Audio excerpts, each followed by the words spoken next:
Hello my dear learners, ഇന്നത്തെ വീഡിയോയിൽ നമുക്ക് സോഷ്യൽ റിസൾട്ട്സ് ആണ് എടുക്കേണ്ടത്. കഴിഞ്ഞ വീഡിയോയിൽ നമ്മൾ എക്കണോമിക് റിസൾട്ട്സ് വരെയായിരുന്നു ചെയ്തിട്ടുണ്ടായിരുന്നത്. ഇതിൽ സോഷ്യൽ റിസൾട്ട് നോക്കാം കേട്ടോ.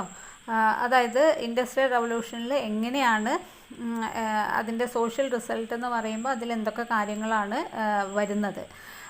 There was a migration of workers on a vast scale. Industrial റവല്യൂഷന് ശേഷം ധാരാളം വർക്കേഴ്സ് അഗ്രികൾച്ചറൽ വില്ലേജസിൽ നിന്നും സിറ്റീസിലേക്ക് മൈഗ്രേറ്റ് ചെയ്യാൻ തുടങ്ങി. അതാണ് ഒരു ചേഞ്ച് എന്ന് പറയുന്നത്. അതായത്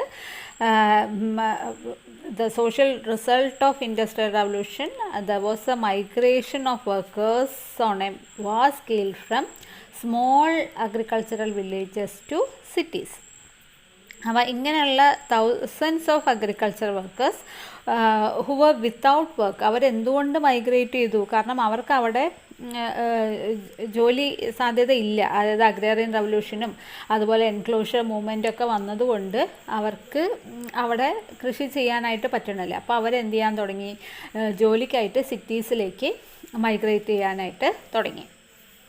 അപ്പോൾ ഈ വർക്കേഴ്സൊക്കെ അവരുടെ ലിവിങ് കണ്ടീഷൻ ഇൻഡസ്ട്രിയൽ ടൗൺസിലൊക്കെ ഉള്ള ആ ഒരു ലിവിങ് കണ്ടീഷൻ എന്ന് പറയുന്നത് it was absolutely unfit for human beings. അതായത് അവരുടെ ആ ഒരു സാനിറ്റേഷൻ ഫെസിലിറ്റീസ് ഇല്ല.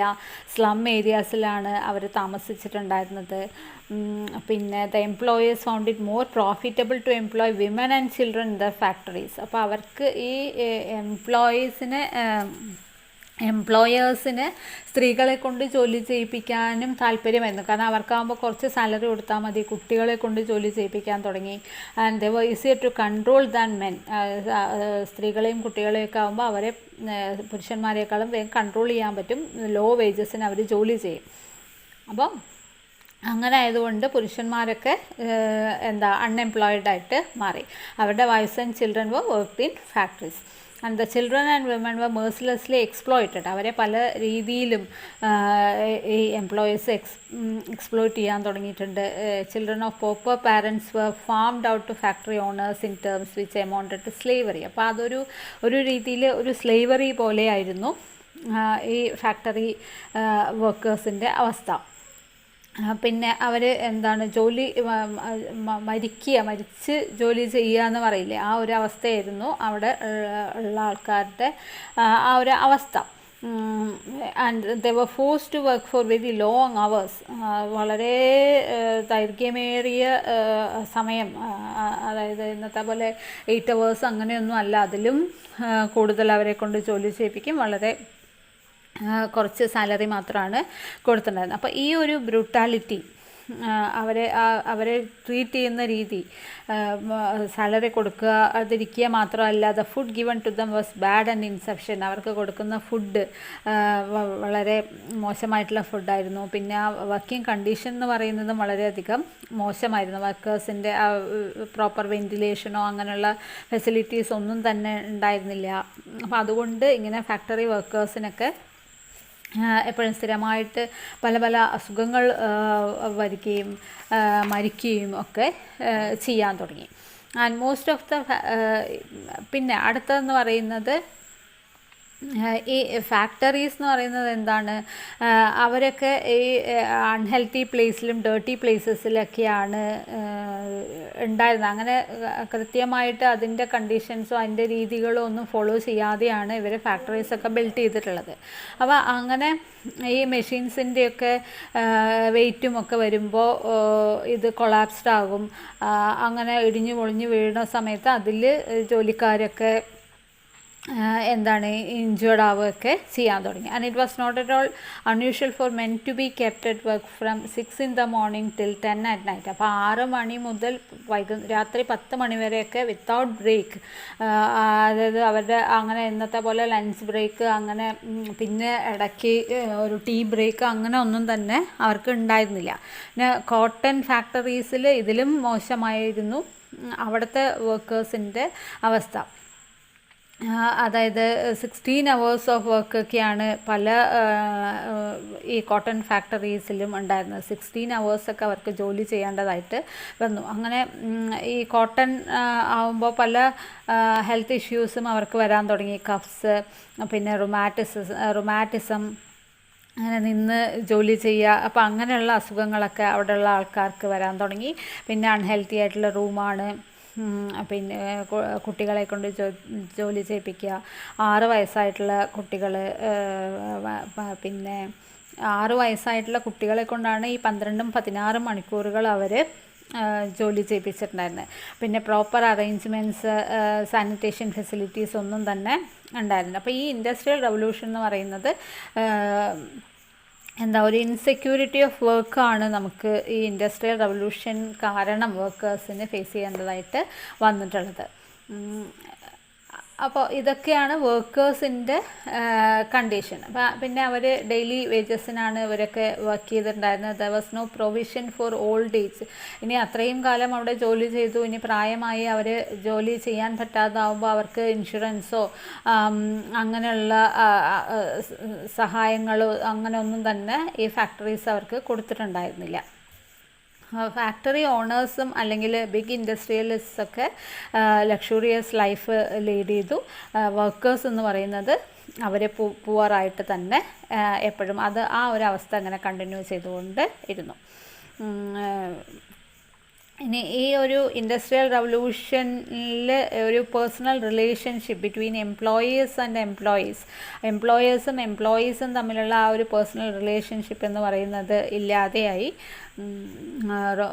ഈ അവർ എന്തുമാത്രമാണ് ചെയ്യുക, എംപ്ലോയേഴ്സ് റോ മെറ്റീരിയൽസ് വർക്കേഴ്സിന് കൊടുക്കണം, അവരത് ഫർണിഷ്ഡ് പ്രൊഡക്ട്സ് ആക്കിയിട്ട് മാറ്റണം. ഇത്രയും മാത്രമാണ് എംപ്ലോയറും എംപ്ലോയിയും തമ്മിൽ ആ ഒരു ബന്ധം ഉണ്ടായിരുന്നത്.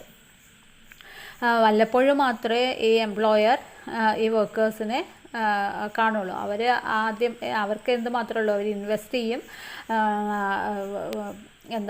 പ്രോഫിറ്റ് കിട്ടണം, ഇവരെ കൊണ്ട് പരമാവധി ജോലി ചെയ്യിപ്പിക്കുക. ഇതൊക്കെയാണ് ആ ഒരു അന്നത്തെ ഒരു സോഷ്യൽ കണ്ടീഷൻ എന്ന് പറയാൻ പറ്റുന്നത്. ഇനി പൊളിറ്റിക്കൽ റിസൾട്ട് എന്ന് പറയുന്നത് there was a strengthening of the middle ക്ലാസിൻ്റെ ഒരു സ്ട്രെങ്തനിങ് ഈ ഒരു കാലഘട്ടത്തിൽ നമുക്ക് കാണാൻ പറ്റും.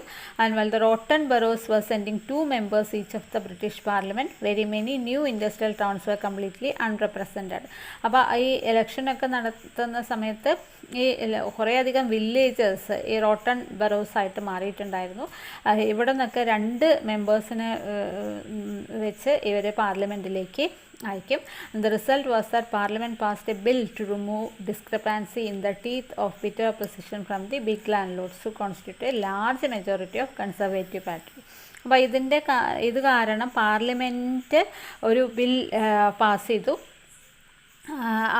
അതായത് കൂടുതൽ മെജോറിറ്റി കൺസർവേറ്റീവ് പാർട്ടിയിലുള്ള മെജോറിറ്റീസ് എന്ന് പറയുന്നത് ലാൻഡ് ലോഡ്സാണ്. അപ്പോൾ അത് ഒഴിവാക്കാനായിട്ട് പാർലമെൻറ്റ് ഒരു ബില്ല് കൊണ്ടുവരാണ്. There was the necessity of disenfranchising the rotten boroughs and giving representation to the newly founded industrial towns. അതായത് പുതിയതായിട്ട് വന്നിട്ടുള്ള ഇൻഡസ്ട്രിയൽ ടൗണിലുള്ള ആൾക്കാർക്കും റെപ്രസെൻറ്റേഷനുള്ള ഫ്രീഡം വേണം എന്നുള്ളതായിരുന്നു ആ ഒരു പാർലമെൻറ്റിൽ അവർ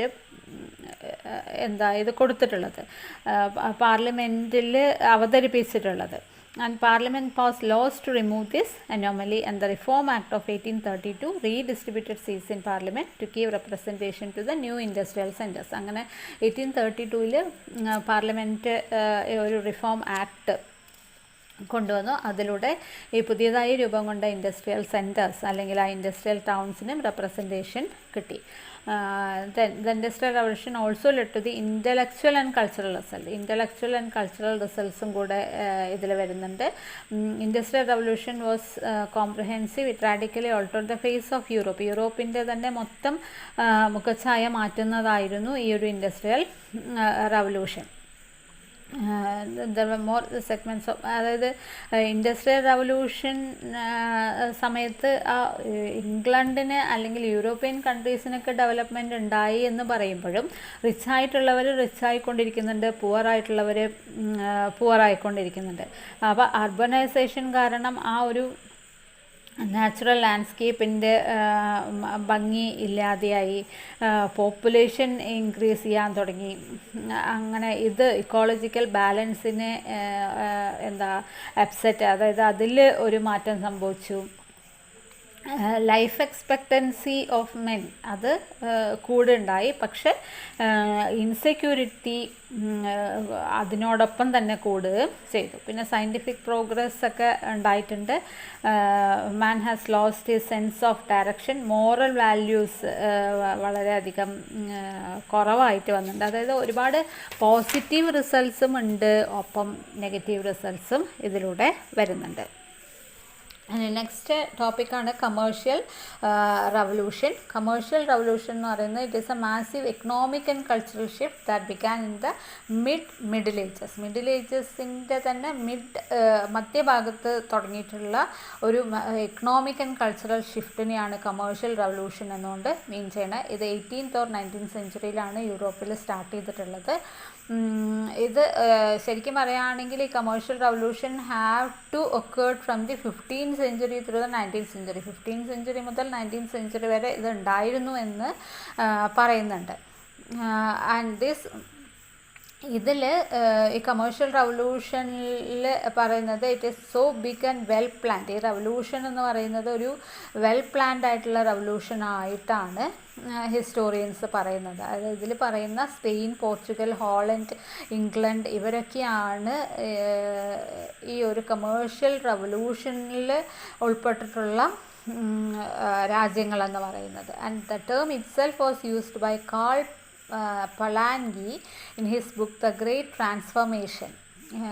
ഈ കമേഴ്ഷ്യൽ റവല്യൂഷൻ എന്നുകൊണ്ട് ഒരു ട്രാൻസ്ഫോർമേഷൻ എന്നാണ് കാൾ പൊലാൻയി അദ്ദേഹത്തിൻ്റെ ബുക്കിൽ പറയുന്നത്. ഇതിൽ the centralised state was a new creation called forth by the commercial revolution. Italy first felt huge economic changes in Europe from 11th to 13th century. ഇറ്റലിയിൽ 11th സെഞ്ച്വറി മുതൽ 13th century വരെ കുറേ വലിയൊരു economic change അവിടെ കാണാൻ പറ്റും. അവിടുത്തെ northern ഇറ്റലിയുടെ പെർ ക്യാപിറ്റ ഇൻകം എന്ന് പറയുന്നത് ട്രിപ്പിൾ ആയിട്ട് മാറി 11th സെഞ്ച്വറി തുടങ്ങി 15th സെഞ്ച്വറി വരെ. അതുപോലെ തന്നെ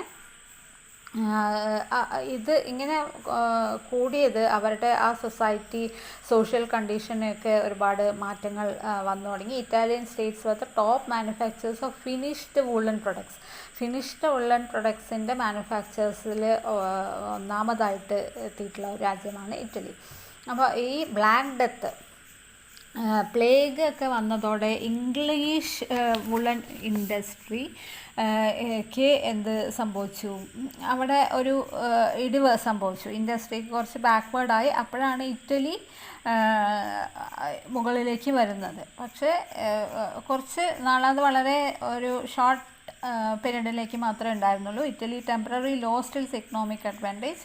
by the late 15th century Italy was again in control of trade. അപ്പോൾ വീണ്ടും 15th സെഞ്ച്വറി ആയപ്പോൾ മെഡിറ്ററേനിയൻ സീയിലൂടെയുള്ള ട്രേഡ് മുഴുവൻ ഇറ്റലി വീണ്ടും കൺട്രോൾ ചെയ്യാൻ തുടങ്ങി. Luxury items, ceramics, glassware, silk ഇതൊക്കെയാണ് കൂടുതലായിട്ടും ഇറ്റലി ട്രേഡ് ചെയ്തിട്ടുണ്ടായിരുന്നത്. പിന്നെ 12th സെഞ്ച്വറിയിലെ new and remarkable society had emerged in northern Italy. ഒരു പുതിയ സൊസൈറ്റി അവിടെ ഫോം ചെയ്യാണ്. റിച്ച് ആയിട്ടുള്ള ഒരു മിക്സഡ് അരിസ്റ്റോക്രാറ്റിക് സൊസൈറ്റി ഉണ്ടാവണം. വീണ്ടും അങ്ങനെ വളർന്നുകൊണ്ടിരിക്കുന്ന സമയത്ത് ഒരു ക്ലൈമാറ്റിക് ചേഞ്ചസ് അവിടെ വരുന്നു. ഇങ്ങനെ ഡ്രോട്ട്, ഫാമിൻ അങ്ങനെയുള്ള സംഭവങ്ങൾ വന്നതോടെ വീണ്ടും അത് ഒരു വാം പീരീഡായിട്ട് പറയാം. And cost economic decline. However, demographic expansion continued until the arrival of Black Death epidemic in 1347, when 50% of European population was killed by this plague. 1347 ഈ ഒരു ബ്ലാക്ക് ഡെത്ത് പ്ലേഗ് വന്നതോടെ യൂറോപ്യൻ പോപ്പുലേഷനിൽ പകുതിയോളം ആൾക്കാർ, 50% ആൾക്കാർ ഇതിൽ മരിച്ചു. അപ്പോൾ പിന്നെ അത് കാരണം ലേബർ ഷോർട്ടേജ് ഉണ്ടാവണു. അഗ്രികൾച്ചറൽ ഈൽഡ്സൊക്കെ കുറഞ്ഞു. അപ്പോൾ അങ്ങനെ ഡിമിനിഷിങ് ആണ് ആ ഒരു ഗ്രോത്ത് റേറ്റ് എന്ന് പറയുന്നത്. പക്ഷേ 15th സെഞ്ച്വറി ആയപ്പോൾ എക്കണോമിക് എക്സ്പാൻഷൻ ഈ കമേഴ്ഷ്യൽ റവല്യൂഷനിലോടൊപ്പം കമേഴ്ഷ്യൽ റവല്യൂഷൻ സ്റ്റാർട്ട് ചെയ്തതോടെ ഈ ഒരു എക്കണോമിക് എക്സ്പാൻഷൻ ഉണ്ടായി. നാവിഗേഷനിൽ, പിന്നെ ടെക്നോളജിക്കൽ ഫാക്ടേഴ്സിൽ, ഇതിലൊക്കെ ഒരുപാട് ചേഞ്ചസ് ഉണ്ടാവുകയാണ്. 1452 പിന്നീട് 17th സെഞ്ച്വറി വരെയും European economic centre shifted from the Islamic Mediterranean sea to western Europe. അത് വെസ്റ്റേൺ യൂറോപ്പിലേക്ക്, ഈ ഇസ്ലാമിക് മെഡിറ്ററേനിയനിൽ നിന്നും വെസ്റ്റേൺ യൂറോപ്പിലേക്ക് ഈ ഒരു ട്രേഡ് ഷിഫ്റ്റ് ചെയ്തിട്ടുള്ള ഒരു സമയമാണ് ഈ 1450 തുടങ്ങി 15th സെഞ്ച്വറി വരെ. അപ്പോൾ അതായത് കമേഴ്ഷ്യൽ റവല്യൂഷൻ എന്ന് പറയുമ്പോൾ അതിൽ വന്നിട്ടുള്ള കമേഴ്ഷ്യലിസത്തിൽ അല്ലെങ്കിൽ ട്രേഡ് റിലേഷനിൽ വന്നിട്ടുള്ള ആ ഒരു ട്രാൻസ്ഫോർമേഷനാണ് ഇതിൽ മെയിനായിട്ടും പറയുന്നത്. പിന്നെ ഇതിൽ വരുന്ന മോണിറ്ററി ഫാക്ടേഴ്സ്, ടെക്നോളജിക്കൽ ഫാക്ടേഴ്സ് എന്നൊക്കെ പറയുന്നത് silver coinage was affected the desire for expanded exploration. Silver and gold was spent for trade to the middle and far east. സിൽവറും ഗോൾഡും ഒക്കെ ട്രേഡിനായിട്ട് ഇവരെ സ്പെൻഡ് ചെയ്തിട്ടുണ്ടായിരുന്നു. യൂറോപ്യൻസ് ആണെങ്കിൽ അവർക്ക് ഈ സിൽവറും ഗോൾഡ് കോയിനിലൊക്കെ ഒരു ഡെഫിസിറ്റ് ആണ് ഉണ്ടായിരുന്നത്. വേറൊരു ഇഷ്യൂ എന്ന് പറയുന്നത് യൂറോപ്യൻ മൈൻസൊക്കെ they were exhausted of silver ore and gold. What ore remain was too deep to recover. ഇനി അടുത്ത ഏത് ഓറാണ് ഉള്ളത് എന്നുള്ളത് കണ്ടുപിടിക്കണം. അതായത് അവിടെയൊക്കെ വെള്ളം നിറഞ്ഞിട്ടുള്ളത് കൊണ്ട് വെള്ളമാണ് പകുതി ഭാഗത്തും. അപ്പോൾ അവിടെ എവിടെ മൈൻ ഉണ്ട് എന്നുള്ളത് കണ്ടെത്തണം. അപ്പോൾ അതിന് ടെക്നോളജി കുറച്ചും കൂടി അഡ്വാൻസ് ആയെങ്കിൽ മാത്രമേ ഈ ഓഷ്യനിലൊക്കെ ഉള്ള മൈൻ കണ്ടുപിടിക്കാനായിട്ട് പറ്റുള്ളൂ. ഇനി ഈ സെക്കൻഡ് ആർഗ്യുമെൻറ്റ് ഈ കമേഴ്ഷ്യൽ റവല്യൂഷൻ സമയത്ത് ഉണ്ടായത് എന്താണെന്ന് വെച്ചാൽ ഈ ഗോൾഡ് ആൻഡ് സിൽവർ കോയിനിങ് അല്ല, due to a new found faith in gold coinage. ഈ ഗോൾഡ് കോയിനേജിൽ ഒരു പുതിയ വിശ്വാസം അവിടെ ഉണ്ടാവുകയാണ്. A new stable and universally accepted coinage that was both compatible with traditional European coinage system and service the increase demand for currency to facilitate trade made it even more lucrative to carry out trade with the rest of the world. അപ്പോൾ ഈ silver gold കോയിന് പകരം എല്ലാവർക്കും പറ്റുന്ന, ആരുമായിട്ട് വേണമെങ്കിലും trade റിലേഷനിൽ ഏർപ്പെടാൻ പറ്റുന്ന ഒരു കോയിനേജ് സിസ്റ്റം യൂറോപ്പിൽ ഇൻട്രൊഡ്യൂസ് ചെയ്യാനായിട്ട് തീരുമാനിക്കുകയാണ്. ടെക്നോളജിക്കൽ ഫാക്ടേഴ്സ് എന്ന് പറയുമ്പോൾ 16th to 18th സെഞ്ച്വറീസ് വരെ പുതിയ ഇന്നൊവേഷൻസ് ഈ ഒരു ടെക്നോളജിയിൽ യൂറോപ്യൻ കൺട്രീസ് ചെയ്തു തുടങ്ങി.